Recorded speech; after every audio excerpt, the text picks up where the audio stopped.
নির্বাচনের আগে তো বাসে, গাড়িতে, লঞ্চে, রাস্তাঘাটে, রাজপথে সব জায়গায় একই আওয়াজ উঠেছিল, দাঁড়িপাল্লা, দাঁড়িপাল্লা। একদিনে দুটো ভোট হয়েছে, একটি সংসদ সদস্য হিসাবে নির্বাচনের ভোট, আরেকটি সংস্কার পরিষদের সদস্য হিসাবে গণভোট। আমাদের অবস্থান সুদৃঢ় ছিল আমাদের মার্কা এবং গণভোটে হায়ের পক্ষে। বর্তমান সরকারি দল প্রথমে হায়ের পক্ষে ছিল না, তারা চুপ ছিল, নীরবে নীরবে তারা নায়ের পক্ষে ক্যাম্পেইন করেছিল।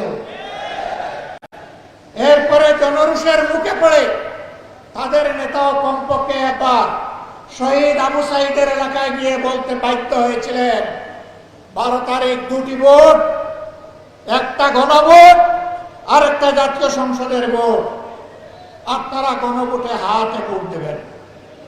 আউয়াল ওয়াস্তে আখের একবারে তিনি বলেছেন। কিন্তু তিনি তো সেই দলটির নেতা, বর্তমানে সংসদে তিনি হচ্ছেন সংসদ নেতা, প্রধানমন্ত্রী, সরকারের প্রধান, বাংলাদেশের প্রধান নির্বাহী। তিনি এই যে বললেন কথাটা, সেই গণভোটে যে 66.8% মানুষ ভোট দিল, 66.8%, তাদের ভোটের মূল্যটা তিনি কি দিলেন? তিনি শপথ নিয়ে এই গণভোটকে অস্বীকার করলেন।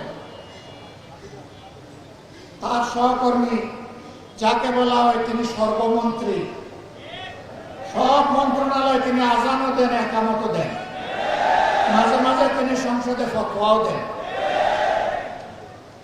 তিনি বলেছেন নির্বাচনটা যাতে হয়ে যায় এই জন্য আমরা এগুলা বলেছিলাম। লজ্জা! একটা সংগঠনের শীর্ষ জায়গা থেকে যদি জনগণকে এইভাবে ধোঁকা দেওয়া হয়, তাহলে রাজনীতি এবং রাজনীতিবিদদের প্রতি মানুষের আস্থা থাকবে কেন? মানুষ কেন রাজনীতি এবং রাজনীতিবিদদেরকে বিশ্বাস করবে? আমরা ওই রাজনীতি করি নাই, আমরা ওই রাজনীতি করব না।